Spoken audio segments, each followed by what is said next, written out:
சொந்தம் இல்லாத ஒரு சொந்தம் அது யாருன்னு கேட்டால் டீச்சர் தான். நம்மளோட டீச்சர். அந்த டீச்சர்கிட்ட தான் நம்ம வந்து அதை வந்து காளியா பார்க்கறதா, தேவியா பார்க்கறதா. அம்மா கிடையாது, தங்கச்சி கிடையாது, அக்கா கிடையாது. ஆனால் அவங்க யாரு அப்படி பெரும் பெரும் தவிப்பு இருக்கும் அந்த குழந்தை. அது அதாவது இந்த கம்மிங் ஆஃப் ஏஜினுடைய முதல் பெண் அவ. எனக்கு தெரிஞ்சு இந்தியாவில் அந்த குழந்தைக்கும் அந்த டீச்சருக்கும் உள்ள ரிலேஷன்ஷிப்பை எந்த படம் இந்த மாதிரி போர்ட்ரே பண்ணதே இல்லை. அந்த டீச்சரா வந்து ஒரு குழந்தையை நடிச்சிருக்கா. Oh what a performance. Oh my god. அவளையும் மலையாளத்துல தான் கூட்டி வந்திருக்கான். அதுதான் பெரிய வருத்தம்.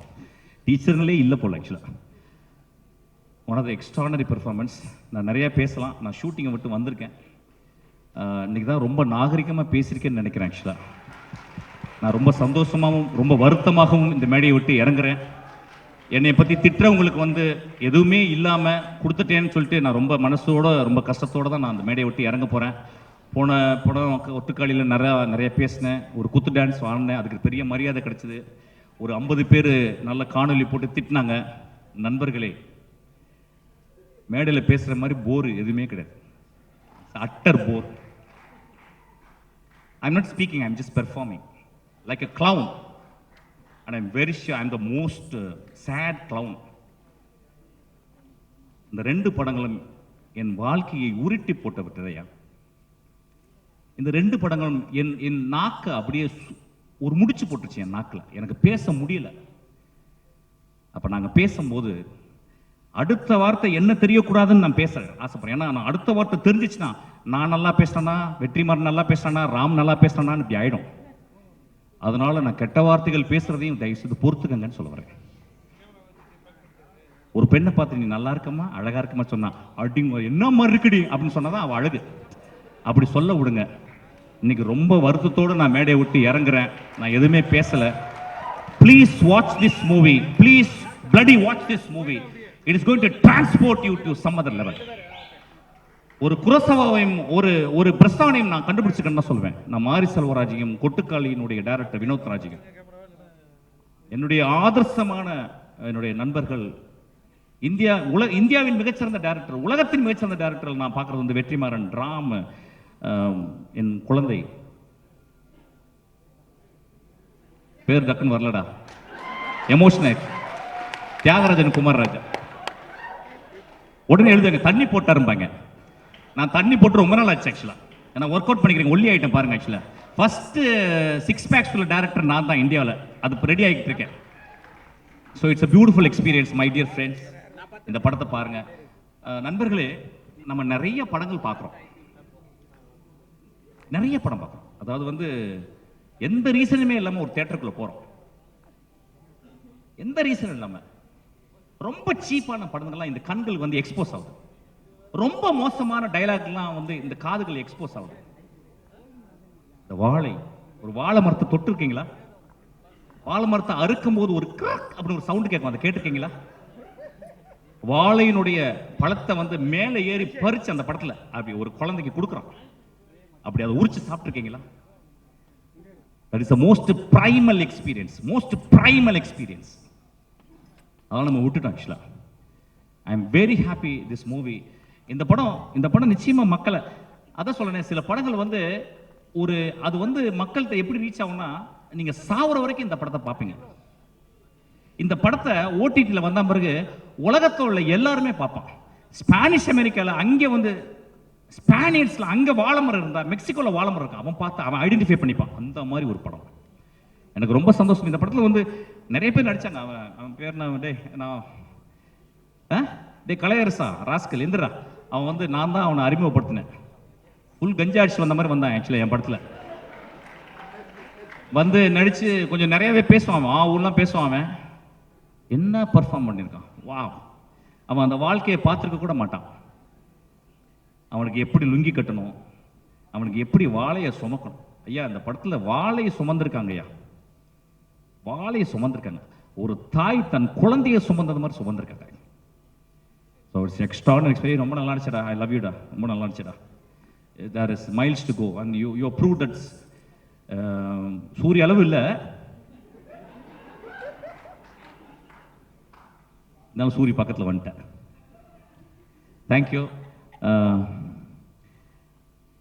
உலகத்திலே ரொம்ப சந்தோஷம் ஆர்ட்டை பார்த்து ரசிக்கிறதும், அதை ஒரு பெரிய ஆர்டிஸ்ட்டுங்களோட உட்காந்து ஆர்டிகுலேட் பண்ணுறது தான். I am so happy. எனக்கு நம்ம ஒரு 4 ஆர்கஸ்ட்ரம் இருக்க மாதிரி ஃபீல் பண்ணுறேன். Thank you so much. Love you. Thank you so much sir. அடுத்ததாக கர்ணன் திரைப்படம் மாரி செல்வராஜ் சார் பற்றி நம்ம பேச ஆரம்பிக்கிறது வந்து ஒரு படத்துலையும் ஒவ்வொரு அழகான காட்சி நம்ம எல்லாருக்கும் ஞாபகம் இருக்கும். நான் ஏற்கனவே சொன்ன மாதிரி அந்த பிளாக் டீ, அந்த மில்க் டீ, நடுவில் ஒரு பூ, அது வந்து ஒரு மிகப்பெரிய சமூக மாற்றமாக இருந்தது. அதை தொடர்ந்து கர்ணனில் பார்த்துக்கிட்டிங்கன்னா அந்த கழுது கால் கட்டப்பட்டிருக்கும். எப்படா அந்த கழுதை அந்த கயிறை பிச்சுக்கிட்டு வரும் அப்படின்னு நம்ம எல்லாருக்கும் தோணும். இது யாராக இருந்தாலும் சரி, அந்த காலில் இருக்கக்கூடிய கயிறு கட் ஆகும்போது எந்தவித சஃபகேஷன்ல இருந்தாலும் அப்பாடா அப்படிங்கிற ஒரு லிபரேஷன் நிச்சயமா நம்ம எல்லாரும் உணர்ந்திருப்போம். அப்படிப்பட்ட ஒரு பியூட்டிஃபுல்லான ஃபிலிமோட வண்டர்ஃபுல் ஹீரோயின் ரஜிஷா விஜயன் அவர்களை அன்புடன் அழைக்கிறேன். அனைவருக்கும் வணக்கம். எதுவும் ப்ரிப்பேர் பண்ணல. மாரி சாரோட ஸ்கூல்னு வருதோ, என்னோட தமிழ் டெபியூ சார் கூட கர்ணன், அதுக்கப்புறம் இப்போ பைசில் நடிச்சுட்டு இருக்கேன். சாரை பற்றி எல்லாரும் பேசியிருக்கோம். அவன் இங்கே குரு, என் teacher. It's not my space to talk about him. First of all நான் என்ன சொல்லணும்னு, நம்ம ஒரு செட்டில் போய் நடிக்கிறதுக்கு நம்ம போகும்போது யூ லிசன் டு டைரக்டர். நமக்கு ஒரு ஸ்கூல் இருக்குல்ல, நம்ம டைரக்டர் எவ்வளோ கான்ட்ரிபியூட் பண்ணுறாங்க, அவ்வளோ கான்ட்ரிபியூட் பண்ணியிருக்காங்க இந்த ஊர் மக்கள். நம்ம 2 படத்தில் பண்ணும்போதும் அவரை பார்த்து தான், அவரை ரசித்து தான், அவரை அப்சர்வ் பண்ணி தான் நடிச்சிருக்கேன். ஒரு வாட்டியும் மாரி சார் படம் பண்ணும்போது ஃபுல்லாக என்ன சொல்கிறது, ஃபுல்லாக சரண்டர் ஆகி, ஃபுல்லாக அவ்வளோ with so much of respect and எல்லாருமே அவ்வளோ ஹார்ட் ஒர்க் பண்ணுறாங்க. அண்ட் வாழை ஸ்பெஷலி நம்ம எல்லாரையும் லைஃப்பில் நடந்திருக்கிற ஒரு இன்சிடெண்ட், நமக்கு ஒரு ட்ராமா இருக்குது, ஒரு இன்சிடெண்ட் இருக்குன்னா அதை பற்றி யோசிக்கிறது கொஞ்சம் கஷ்டம் இல்லை. ஆனால் அந்த இன்சிடெண்ட்டை பற்றி ஒரு படம் சார் எடுக்க போகிறாங்க. அப்போது அதுக்காக எல்லாமே மாற்றி வச்சு இந்த படத்துக்காக நம்ம கௌமதி அக்கால இருந்து எனக்கு புரியற கண்ணன் அண்ணன் எல்லாருமே அவ்வளோ ஹார்ட் ஒர்க் பண்ணியிருக்காங்க இந்த படத்துக்காக. So first of all thank you so much and congratulations to our ஊர் மக்கள் ஃப்ரம் திருநெல்வேலி.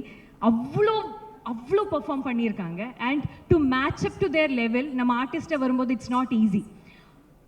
அவ்வளோ அளவுக்கு மேட்ச் பண்ணியிருக்காங்க. கலியண்ணா, திவ்யா, நிகிலா, நம்ம 2 பசங்கள் so nicely they have done. As an actor, I'm so proud to watch this performance. It's a very sweet film. First ஹாஃபில் ரொம்ப நம்ம சிரிக்கும், ரொம்ப ஹாப்பியாக இருக்கும், பியூட்டிஃபுல்லான ரொமான்ஸ் இருக்குது, எல்லாமே இருக்குது. செகண்ட் ஹாஃபில் வந்து மிகப்பெரியான ஒரு விஷயத்தை பற்றி பேசியிருக்காங்க. It's lovely film. I personally believe இது மாரி சாரோட பெஸ்ட் ஃபில்ம். அண்ட் 23rd ஆகஸ்ட்க்கு இது ரிலீஸ் ஆக போகிறோம். I personally request every one, தியேட்டரில் வாங்க, பாருங்கள். கண்டிப்பாக இது பெரிய ஒரு சக்ஸஸாக மாறணும். ஏன்னா இது தமிழ் சினிமாவில் இப்போ வரைக்கும் வந்திருக்க படத்தில் பெஸ்ட் ஃபில்ம்ஸில் இந்த ஃபில்ம் வரும்னு நினைக்கிறேன். Thank you so much for inviting me here. Personally thanking all the producers of this film, Divyaka, Mari sir, Dilip Master, Red Giant, all of you for producing this film, and especially Disney Plus Hotstar. It's a wonderful film. Thank you so much, all of you. Thank you. Thank you so much. அடுத்ததாக நம்ம எல்லாருக்கும் பிடித்த நம்ம வீட்டு பிள்ளை நமக்காக இந்த வாழை திரைப்படம் பார்த்துட்டு அவருக்கு ஏற்பட்ட அந்த தாக்கம் குறித்தும் இந்த திரைப்படம் குறித்தும் ஷேர் பண்ணியிருக்காங்க. சிவகார்த்திகேயன் அவர்களின் ஒரு மேடை கழிக்கிறோம். அனைவருக்கும் வணக்கம். மாதிரி ஒரு மணிக்கு வரை பேசுகிற முடி அவ்வளோ விஷயங்கள் இருக்க முடியுமா? சரி, ரைட்டு. எதை பேசுறதுன்னு தெரியலையே, எங்கே ஆரம்பிக்கிறது? நேற்று படம் பார்த்தோம். படம் பார்த்து முடிச்சுட்டு எப்போவுமே நம்ம வந்து இந்த ப்ரிவியூ பார்க்குறப்ப ஒரு விஷயம் பண்ணுவோம். இந்த எண்டு டைட்டில் கார்டு போகிறப்போவே ஓகே, டைரக்டர் வெளியே இருப்பார், ப்ரொடியூசர் வெளியே இருப்பார், படத்தோடு சம்மந்தப்பட்டவங்க இருப்பாங்க, ஏதோ ஒன்று பேசணுமே அப்படின்னு ஒரு பிளானிங் இருக்கும். இங்கே பிளானிங்க்கு இடமே கிடையாது. நாடி நரம்பெல்லாம் கொலண்டு போய் எமோஷன் பீக்கில் ஆகி நான் மாறி கையை பிடிச்சிட்டு நிற்கான், அவன் என் கையை பிடிச்சிட்டு நிற்கான். ஒரு நிமிஷம் அப்படி நின்றுட்டே இருக்கும். அவன் என்ன பார்க்க, நான் அவனை பார்க்க, நானும் ஒன்றும் பேசலாம், ஒன்றும் பேசல, போயிட்டு அந்த தேட்டரை விட்டு கிட்டத்தட்ட ஒரு 1/2 கிலோமீட்டர் தாண்டி போய் லெஃப்டில் காரை நிறுத்திட்டு சிகிரிகளை மயிராட்சின்னு படுத்து கிடந்த மணி நேரம் ஒரு 10 நிமிஷம் படுத்து கிடந்தான்ப்பா. அப்படியே அலங்கும் போல இருக்கு. என்ன இளவல்லாம மனசுல தோணுது. நேர வீட்டுக்கு போயிடுச்சு. அங்கேயும் உறக்க வர மாட்டேங்குது. நான் இடியே விழுந்தாலும் 10 நிமிஷம் தூங்குற ஆளு உலகத்துக்கு. அதெல்லாம் பெரிய கனவே கிடையாது. அப்படி எதை சொல்றது எதை விடுறதுன்னு எனக்கு தெரியல. அவ்வளவு விஷயங்கள் இருக்கப்பா உன் படத்துல.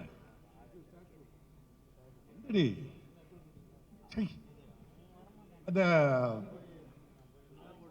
லாரியில ஏறி எல்லாரும் போறாங்க வாழை வெட்டுறதுக்கு. அந்த வாழை இந்த பொம்பளை எல்லாத்தையும் வச்சுக்கிட்டு ஒரு ஷாட் குலுங்குவாங்க அப்படியே ஹை ஸ்பீட்ல. அந்த லாரி அப்படி கிளம்பி போகுது, அப்படி குலுங்குவாங்க. அங்க இருக்கிற ஒவ்வொரு ஜீவன் ஒரு வாழை கொலைக்கு தான் சமம். அவ்வளவுதான் அவங்க. அப்படி எவ்வளவு இடத்துல அந்த 2 சொமாடு, சொமாடுமோ எங்க ஊர்ல சொமைன்னு சொல்லுவாங்க. 20-25 கிலோ இருக்கும். குறைஞ்சது ஒரு 20 கிலோ இருக்கும் தியாக ஒரு வாழை. 40 கிலோ ஏத்திட்டு வர்ற டைம்ல நீங்க ஓரளவுக்கு பிளைன்ல நடந்து வந்துடலாம். ஒரு வாய்க்கால் ஒரு கால் எல்லாம் வந்து வச்சுக்கோங்களேன், நீங்க இறங்கி திரும்ப சூரியன்லாம் கேட்டு பாருங்க. அப்படியே காலை தூக்கி வைக்கல, ஒவ்வொரு காலும் 100 கிலோ மாதிரி தோணும். அது சோ அந்த பெயினை கடத்துற விஷயம் இருக்குல்ல, ஸ்கிரீன்ல இருந்து எப்போ இந்த பிள்ளைகளை யாம்டே ஒயிட் ஷாட்டு ஒயிட். நம்ம பாத்தியில சும்மா நடந்து வரதே வந்து எவனாலும் நடக்கலாம். அந்த பாத்தியில இந்த பாத்தினா எங்க இது வரப்பு, அதுல வந்து ஏற்கனவே எங்க ஊர்ல செளியுமோ சகதி சேரு அப்படின்னு வச்சுக்கலாம். அது சாதாரணமா நடக்கிறதே கஷ்டம். இதுல இந்த கிலோ இந்த 40 கிலோ வெயிட்டை வச்சுட்டு இவங்க நடந்து வர்றது எதை சொல்ல என்ன எவ்வளவோ விஷயங்கள் பேசிக்கிட்டே இருக்கலாம். அந்த படத்தை பத்தி பேசிக்கிட்டே இருக்கலாம். காலமும் சூழலையும் எல்லாத்தையும் கருதி கொஞ்சம் நான் சீக்கிரமா முடிச்சுக்கிறேன். நான் வந்து ஆபீஸுக்கு வந்து நிறைய தனியாக நிறைய பேசுறேன். பரியேறும் பெருமாள் நம்ம எல்லாம் பார்த்தோம்ல, அதுல ஒரு கல்லூரி, அதுல வந்து ஒரு காதல் அப்படின்னா, அந்த பரியேறும் பெருமாளுக்கு ஒரு ஸ்கூல்ல ஒரு லைஃப் இருக்கும்ல, அதுதான் வாழை. என்ன பொறுத்தவரையில இது பரியேறும் பெருமாள் 1. அப்ப அது என்னன்னு கேட்டீங்கன்னா அது பரியேறும் பெருமாள் 2. அதான் நான் பார்க்கிறேன், அப்படிதான் நான் பார்க்கிறேன். அதுல பரியேறும் பெருமாள், இதுல சிவனஞ்சான். ஆனா ரெண்டுமே மாறி. நடிகர்களை சொல்ல வேண்டிய தேவையே இல்லை.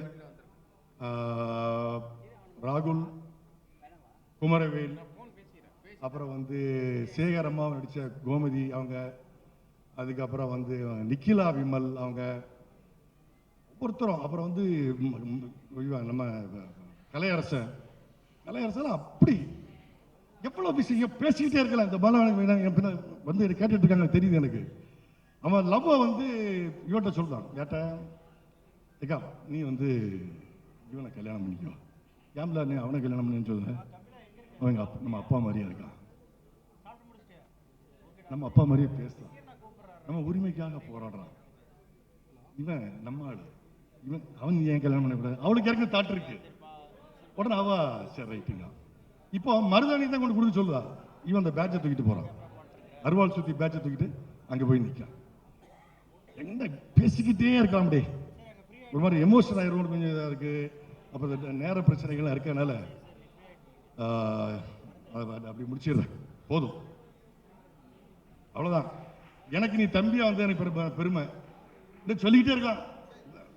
என்ன பேர், என்ன பேரு, தாபனபுரம் கொல்லப்படாத புக் எடுத்துட்டு வரான், வந்து வந்து கொடுக்கான். என்னடே நான் இது எழுதியிருக்க புக்கு, ரைட் படிச்சாச்சு. சில ஆளுகளை பார்த்தா டக்குன்னு தெரியும், இவன் வேற மாதிரி ஆட்டியா தூக்குவான தாலி சினிமா கையில் இருக்க. அப்படி நான் யோசிச்ச நடிகர்கள் இருக்காங்க, இன்னைக்கு உச்ச நடிகர்கள் இருக்காங்க, அவங்க பிஆர்ஓக்களுக்கு தெரியும். ஒரு 2-3 பேரை சொன்ன, அதுல இவன் ஒருத்தன். Thank you so much sir. அடுத்ததாக வாழை திரைப்படத்தில் நடித்திருக்கக்கூடிய நடிகர்களை நாம் மேடைக்கு கூப்பிடணும். பரியேறும் பெருமாள்ல பரியன் கிட்ட ஜோ சொல்வாங்க, உனக்காக 10,000 தேவதை வருவாங்கன்னு. அப்படி ஒரு தேவதையா தான் இந்த படத்துல இந்த டீச்சர் இருந்திருப்பாங்க. அதெல்லாம் தாண்டி இப்படி ஒரு அழகான ஒரு படைப்புல ஒரு பியூட்டிஃபுல்லான ரோல், கடின உழைப்பு போட்டு நடிச்சிருக்கக்கூடிய திவ்யா துரைசாமி அவர்களை அன்புடன் மேடைக்கு அழைக்கிறோம். இந்த திரைப்படத்தில் நடித்திருக்கக்கூடிய நடிகர் பத்மன் அவர்களை அன்புடன் மேடைக்கு அழைக்கிறோம். கதையின் நாயகன் எல்லாருமே சொன்னாங்க. ஏற்கனவே அன்புவா அவரை நம்ம பார்த்துருக்கோம், நிறைய அழகான திரைப்படங்களை பார்த்துருக்கோம். But still this film is going to be very special for mister Kalaiyarasan. Actor Kalaiyarasan அவர்களை அன்புடன் மேடைக்கு அழைக்கிறோம். ஆக்டர் திரு ஜெயஸ்கே அவர்களை அன்புடன் மேடைக்கு அழைக்கிறோம். வாழை திரைப்படத்துல மேடையில் ஏறினவங்க ஒருத்தர் கூட மிஸ் பண்ணாத அந்த ரெண்டு பேரை நான் கூப்பிட போறேன். நம்ம எல்லாரும் ட்ரெய்லர்ல பார்த்திருப்போம், படத்துல பார்த்திருப்போம். பட் ஸ்டில் இந்த மேடையில பார்க்கணும்னு ஆசைப்படக்கூடிய அந்த ரெண்டு சிறுவர்கள் பொன்வேல் மற்றும் ராகுல் அவர்களை அன்புடன் மேடைக்கு அழைக்கிறோம்.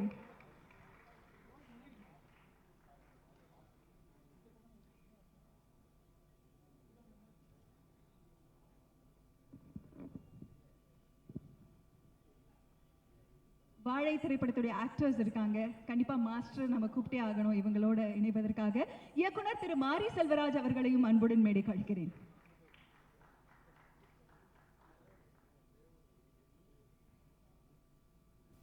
எல்லாருக்கும் வணக்கம்.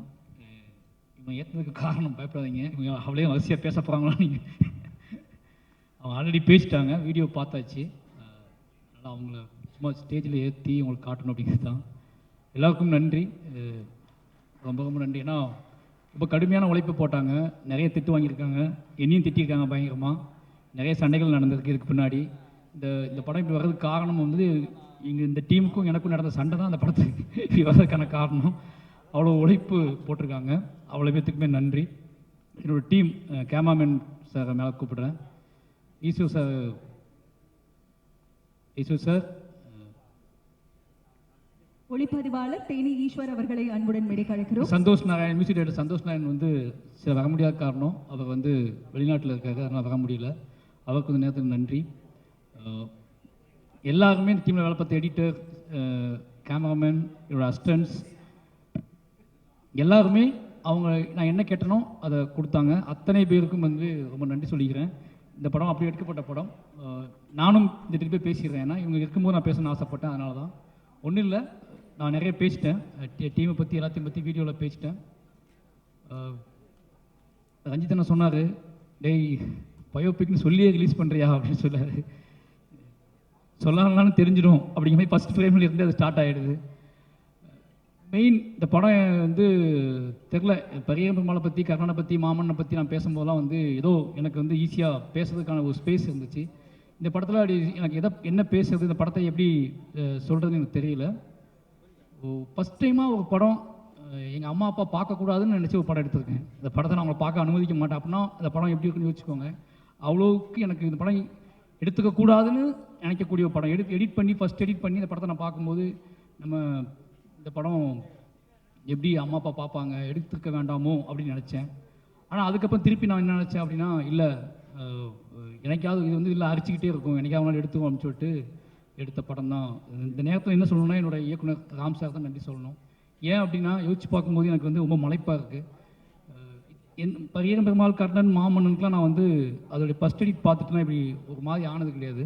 இந்த படத்தில் ஃபஸ்ட் எடிட் பார்த்து முடித்த உடனே நான் சினிமாவுக்கு வந்ததை விட என்னோடய பெரிய மற்ற 3 படங்கள் நான் பார்க்கும்போது என்னோடய ட்ராவல் எனக்கு அயற்சியாக தெரியல. ஒரு எதுவும் நான் ட்ராவல் பண்ணி ரொம்ப தூரம் அந்த மாதிரி எனக்கு ஃபீலே வரல. ஏன்னா என்னோடய இயக்குனர் வந்து அப்படி பார்த்துக்கிட்டாரு, நீ அவள் கூடவே இருந்தனால அவர் ரொம்ப க்ளோஸ்டாக இருந்தேன். பட் வாழை பார்க்கும்போது மட்டும்தான் எனக்கு தெரிஞ்சு எங்கேருந்து நம்ம எங்கே வந்திருக்கோம்ல, இது வந்து புரியல. அப்படி ஒரு மாதிரி கன்ஃபியூஸாக இருந்துச்சு, கண்ணெலாம் தேங்கிச்சு, அழுக வந்துச்சு. ஒரு எடிட் பார்த்துட்டு நான் வந்து எனக்குள்ளே ரொம்ப ஃபீல் பண்ணி ரொம்ப நாள் அமைதியாகவே இருந்தேன்னா வாழை தான். அதுக்கு ஒரே காரணம் என்னென்னா, இந்த எண்டுக்கும் இந்த டேவுக்கும் அந்த டேவுக்கும் பிப்ரவரி அந்த 99 பிப்ரவரி 22 அந்த டேவுக்கும் இந்த டேவுக்கும் உள்ள லாங் டிஸ்டன்ஸையும், இதுக்கு இடையில நான் சந்தித்த மனிதர்களையும், அவர்கள் எனக்கு கொடுத்த ஆதரவு, வலி, பெயின், இது எல்லாமே நினச்சி பார்க்கும்போது தெரில, ஒரு மாதிரி வாழ்ந்து முடித்த மாதிரி ஒரு அனுபவம் வந்து இந்த உண்மையை சொன்னதுனால நம்ம வாழ்ந்து முடிச்சிட்டோம் அப்படிங்கிற மாதிரி ஒரு ஃபீல் அங்கே வந்துருச்சு. அப்படியே ஒரு படம் தான் வாழை. இதுக்கப்புறம் என்ன படம் எடுத்தாலும் ஏதாவது என்னோட பெஸ்ட்டுன்னு சொன்னாங்க. என்னோட பெஸ்ட்டாக இன்னொரு படம் எடுக்க நான் ட்ரை பண்ணுவேன். பெஸ்ட்டாக இன்னொரு படம் எடுக்க ட்ரை பண்ணிக்கிட்டே இருப்பேன். ஆனால் என்னோட என்ன சொல்கிறது, என்னோட உச்சபட்ச கண்ணீர்னா அது வாழை தான். பெஸ்ட்டாக ஒரு படம் எடுக்க ட்ரை பண்ணுவேன். என்னோட உச்சபட்ச கண்ணீராக வாழை தான் நான் பார்ப்பேன். இதுக்கு மேலே நான் எந்த படம் எடுத்தாலும் அழுக வராது எனக்கு, எந்த படம் எடுத்தாலும் எனக்கு ஃபீல் வராது. இந்த படத்தை எடுத்துட்டோம் அப்படிங்கிறதுக்கு இதுக்கு திராணி கொடுத்த என்னோடய இயக்குனருக்கு எவ்வளோ நன்றி சொன்னாலும் பார்த்தாது. இப்போ என்னோட கதையை, என்னோட அழுகையை, என்னோட உழைப்பை, என்னோட என்ன சொல்கிறது பரிதவிப்பை படம் பண்ணுவதற்கான சக்தி இருக்குல்ல, ஒரு டைரக்டருக்கு எல்லா கிராஃப்ட்டும் பிடிபட்டுருமா, எல்லா ஒரு டைரக்டருக்கு தன்னை பற்றியே உரிச்சு காட்டுறது முடியுமா அப்படின்னு நிறையவே கேள்வி கேட்பாங்க. நான் என்னை உரிச்சு காட்டுறதுக்கான ஸ்பேஸை எனக்குள்ள வலிமையாக கொடுத்தது என்னுடைய இயக்குனர். அவருக்கு ரொம்ப ரொம்ப நன்றி. ஏன்னா அதை யோசிக்கவே முடியாது. ஏன்னா இதுதாண்டா ஆர்ட்னு சொல்லி ஒவ்வொரு டைம் நான் அவட்ட அழுகும் போதெல்லாம் இதுதாண்டா ஆர்ட், இதை பண்ணுறா, முதல்ல இதை பண்ணுறா, நீ என்னடா பண்ணிட்டு இருக்க அப்படின்னு கேட்கும்போது அப்போ தான் என்னோட கண்ணீர் எல்லாமே கலையாக தெரிய ஆரம்பிச்சிச்சு, என்னோட அழுகை எல்லாமே கலையாக தெரிய ஆரம்பிச்சிச்சு. அப்படி அதெல்லாம் சேர்ந்து ஒரு படமாக எடுத்துட்டோம். இந்த படம் எனக்கு என்ன சம்பாதிச்சு கொடுக்க போதெல்லாம் தாண்டி திலீப் மாஸ்டர் விவேக் திலீப் மாஸ்டர் ரெண்டுத்தையும் மேலே கூப்பிடுறேன். அந்த எமோஷனல் தான் இந்த படம் வந்து எனக்கு கொடுத்துச்சு. ஏன்னா அது சாருக்கு இந்த படம் என்னோட காணிக்கைன்னு சொல்லலாம். நான் வந்து கடவுள் நம்பிக்கை இல்லை, என்னோட ப்ரெசன்ட் என்னோட டெடிகேஷன் இந்த படத்தை வந்து நான் ட்ரிபியூட் பண்ணது வந்து என்னோட இயக்குனருக்கு தான் ட்ரிபியூட் பண்ணுறேன். ஏன்னா இந்த படத்துக்குள்ளே தப்பித்தல்னு ஒன்று இருக்குல்ல, இந்த படத்தில் நான் சேர்ந்த இடம் ஒன்று இருக்குல்ல, அது ரொம்ப என்ன சொல்கிறது, எனக்கு அவங்க இந்த ராம் சாருக்கு நம்ம என்ன கொடுக்க போகிறோம் அப்படின்னு சொல்லிட்டே இருந்துச்சு. ஏதாவது ஒன்று கொடுக்கணும் அப்படின்னா இந்த படம் தான் அவருக்கு. இது அந்த படம் வந்து என்ன இது வெற்றி படமாக தோல்வி படமானு தாண்டி நான் முழுக்க இது ராம் சார் கொடுக்கறதாகவே எடுக்கப்பட்ட படம். இதுதான் சார் அவர் என்னை உருவாக்குனதுக்கான காரணமும் நான் உருவானதுக்கான காரணமும் இந்த படம் மட்டும்தான். அந்த நிலையில் இது ரொம்ப சந்தோஷமாக நான் உணர்றேன். அப்புறம் என்னோடய குடும்பத்துக்கு ரொம்ப நன்றி சொல்லணும். நான் என்ன சொன்னாலும் என்ன சொல்கிறது, இதுக்கு இவன் நம்ம கதையவே திருப்பி எடுக்கிறான் அப்படின்னு நமக்கு வருத்தம் இருக்குது. எங்கிட்டு போனாலும் நம்மளையே கொண்டு வச்சுதானே கொண்டு படத்துக்குள்ள கொண்டு அப்படின்னு எங்கள் அப்பாவுக்கு வருத்தம் இருக்குது, எங்கள் அம்மாவுக்கு வருத்தம் இருக்குது. அது என்ன சொல்கிறது, ஒரு நாள் சந்தோஷமாக ஃபீல் பண்ணுவாங்க, இன்னொரு நாள் ஒரு மாதிரி எமோஷனலாக ஃபீல் பண்ணுவாங்க. என்னோடய குடும்பம் ஒரு கட்டத்துக்கு அப்புறம் புரிஞ்சிக்கவே முடியாத என்னை அலைக்கழிச்ச என் குடும்பம் இன்றைக்கி ரொம்ப நல்லா புரிஞ்சிக்குது. அப்படி என்னோடய மனைவியாக இருக்கட்டும், என்னோடய குடும்பமாக இருக்கட்டும், எல்லாருமே வந்து நான் என்ன முடிவெடுத்து மூவ் ஆனாலும் அதை புரிந்து கொள்ள பக்குவம் அவங்களுக்கு இருக்குது. அந்த பக்குவத்தை கொடுத்த என்னோடய கலைக்கு ரொம்ப நன்றி. என்னோடய ஆர்ட் ஃபார்ம் தான் அவங்களுக்கு அந்த பக்குவத்தை கொடுத்துருக்கு. இவன் எது சொன்னாலும் அதுக்குள்ள உண்மையை வைக்கிறான், அது மக்களுக்கு பிடிக்குது அப்படிங்கிற நம்பிக்கையில் என்னை விட்டுருந்தாங்க. அதனால் போயிடுறேன். தயவு செஞ்சு தப்பாக நினச்சிக்காத. ப்ரொடியூசர் ரொம்ப தாமதமாக கூப்பிட்றேன். ஏன்னா எல்லாரும் இருக்காங்க ப்ரொடியூசர் இல்லை அப்படின்னு சொல்லிட்டு திவ்யா மேலே கூப்பிட்றேன், காஸ்டியூம் டிசைனர் மேலே கூப்பிட்றேன். ஓகேவா, இதுதான் ரொம்ப எமோஷனான விஷயம். நாங்கள் ஷேர் பண்ண வேண்டிய விஷயம் இதுதான். நாங்கள் ஆல்ரெடி எல்லாமே பேசிட்டோம் வெளியில். டே நீ இவனை கூப்பிடவே இல்லைடா, அவனை கூப்பிடவே இல்லையே. அப்போ அவன் கோச்சிக்கோல நவ்வி ஓகே தூங்கிட்டாளா, பிரியாணி சாப்பிடுது. ஓகே ரொம்ப சந்தோஷம். ஐயோ ஆமாம், அது வேறு. அவங்க குமார்ண்ண ஆர்ட் டைரக்டர், கபிலன், சுரேன், ஓகேங்களா, ஸ்டேஜுக்கு வாங்க. ரொம்ப நன்றி. எல்லாருமே நிச்சயமாக வந்து படம் ஆரம்பிக்கும் போது இது டைரக்டரோட கதை தான் தெரிஞ்சு எல்லாருமே நான் என்ன திட்டினாலும் வாங்கிக்கிட்டு வேலை பார்த்தாங்க. அவங்க அத்தனை பேருக்குமே நன்றி. ஏன்னா நான் மற்ற படத்துலையாவது என்கிட்ட வந்து விளக்கம் கொடுப்பாங்க. இப்போ குமாரன் ஆர்ட் டிபார்ட்மெண்ட்டை நான் உங்களுக்கு சொல்கிறேன் அப்படின்னா செல்வம் அது வராது செல்வம் அப்படிம்பாங்க. இந்த படத்தில் இவன் வேறு ஏன் கதை மானே அப்படின்னு சொல்லிட்டு அதுக்கு வேலை பார்த்து கொடுத்தாங்க. அத்தனை பேர்த்துக்குமே ரொம்ப நன்றி. கடைசியாக ஃபைனலாக சொல்லணும் அப்படின்னா திலீப் மாஸ்டர் இந்த படம் எடுத்து முடிச்சுட்டு ஹாட் ஸ்டார் வந்து கேட்டாங்க, இது தேட்டிக்கல் பண்ண போறீங்களா, ஓடிடி பண்ணலாமா, என்ன பண்ணலாம், யார் நீங்களே ரிலீஸ் பண்ணுறீங்களா, என்ன பண்ணலான்னு கேட்கும்போது எனக்கு கொஞ்சம் பயம் இருந்துச்சு. ரஞ்சித்தன்ட்ட கேட்டேன், தானுசாட்ட கேட்டேன், எல்லாத்தையுமே கேட்டேன், என்ன பண்ணலான்னு கேட்டேன். இது பார்த்துக்கோ, முடிவு இவ்வளோ கஷ்டப்பட்டு வந்திருக்க, ஏன் முடிவு எடுத்துக்கோ அப்படின்னு சொல்லி. ஆனால் எனக்கு என் மனைவிட்ட கேட்டேன், நம்ம பேரில் தான் அது வரணும், சர்டிஃபிகேட் வந்து நம்ம பேரில் தான் வாங்கணும் அப்படின்னு சத்தியம் வாங்கிட்டாங்க. நீ என்ன பண்ணுவே தெரியாது, நீ வீட்டை வைப்பியோ நாட்டை வைப்பியோ தெரியாது, சர்டிஃபிகேட் நம்ம பேரில் தான் வரணும் அப்படின்னு சொன்னாங்க. அப்போ நான் சொன்னேன், சார் கொஞ்சம் டைம் கொடுங்க, சர்டிஃபிகேட் என் பேரில் தான் வரணுமா, நவி ஸ்டுடியோஸ் தான் வரணுமா, அதனால் வந்து நானே இந்த படத்தை வாங்கிக்கிறேன், கொஞ்சம் டைம் கொடுங்கன்னு கேட்டேன். பிரதீப் சாரும் சரி, நகன் சாரும் சரி, கிருஷ்ணன்குட்டியும் சரி, எல்லாருமே அதுக்காக வெயிட் பண்ணாங்க. சரி சார் நீங்கள் எப்போ சொல்கிறீங்களோ அப்போ ரிலீஸ் பண்ணலான்னு சார்னு சொல்லி கொஞ்சம் கொஞ்சமாக அதுக்கான ஏற்பாடுகள் பண்ணிகிட்டு இருந்தோம். தனியாக பண்ணலாமான்னு யோசிச்சுட்டு இருக்கும்போது ஒரு நாள் பைசன் ஷூட்டிங் ஸ்பாட்டுக்கு திலீப் மாஸ்டர் வந்தார். வாழை ரெடி ஆகிடுச்சான்னு கேட்டால் பார்த்தாரு. படம் பார்த்தோன்னே அவருக்கு ரொம்ப பிடிச்சிருச்சு. வந்து வெளியே வந்தோடனே ஒரு மாதிரி எமோஷனலாகவே இருந்தார். என்னங்க பிளான் அப்படின்னு கேட்டார். தெரில, நம்மளே ரிலீஸ் பண்ணணும், தேட்டருக்கு தான் கொண்டு வரணும் அப்படிங்கும்போது நான் கூட வரேன், நானே பண்ணுறேன் கூட வந்து நம்ம ரெண்டும் சேர்ந்து பண்ணிடலாம் உடனே அப்படின்னு சொல்லிட்டு அன்றைய நாளில் இருந்து எதுவுமே கேட்காம என் கூட சேர்ந்து வேலை செய்ய ஆரம்பிச்சிட்டாரு. அப்போ தான் எனக்கு வந்து பயங்கர நம்பிக்கையாக இருந்துச்சு. நம்ம சினிமாவுக்குள்ளே நம்ம பேர் எடுத்து இப்போ இவ்வளோ டேரக்டர்ஸ் வந்தாங்களே, நிறைய பேர் கேட்டாங்க. ரஞ்சிதன் கேட்டார், டேய் எல்லாத்தையும் 820 அப்படின்னு சொல்லி கேட்டார். எல்லாருமே என்னோட படைப்புக்காக வந்தவங்க அப்படிங்கிற பெருமை இருக்குல்ல, அது பயங்கரமாக இருக்குது. என்னோட படங்கள் அவங்களுக்கு பிடிச்சிருக்கு, என் படங்கள் ஏதோ உண்மையை தென்பட்டுருக்கு. இந்த பையனுக்காக போய் பேசலாம், இந்த பையனுக்காக போய் இப்போ பார்த்தீங்கல்ல கர்ஜித்துட்டு போனார்ல மிஸ்கின் அண்ணன் அப்படி பண்ணார்ல, அதுக்கான காரணம் ஒரே காரணம் தான், இவனுங்களுக்காக பேசலாம். அது வந்து எவ்வளோ நாள் தாங்கணும் முடிவு பண்ணதுக்கு நம்ம படைப்புகள் வழியாக அவங்கள நம்ம டச் பண்ணியிருக்கோம் அப்படிங்கிறது ரொம்ப பெருமையாக இருக்குது. இந்த நேரத்தில் வந்த என்னோட சக இயக்குனர்கள், ப்ரொடியூசர்ஸ், நடிகர்கள், நான் கூட்டு வந்த நடிகர்கள் எல்லாத்துக்குமே ரொம்ப நன்றி. ஏன்னா எனக்கு தெரியும் உங்களோட வேலை நேரம் எவ்வளோன்னு தெரியும். அதெல்லாம் தாண்டி அவனுக்கு போவோம், இந்த படத்தை அவனுக்கு சப்போர்ட் பண்ணுவோம், அவனுக்காக இந்த டயத்தை செலவு பண்ணுவோம் நீங்கள் முடிவு பண்ணதுக்கான காரணம் எல்லாத்துக்குமே ரொம்ப நன்றி. எங்கள் டீம் பார்க்க யாராவது விட்டுருந்தா மன்னிச்சுக்கோங்க. ஹாட் ஸ்டாருக்கு ரொம்ப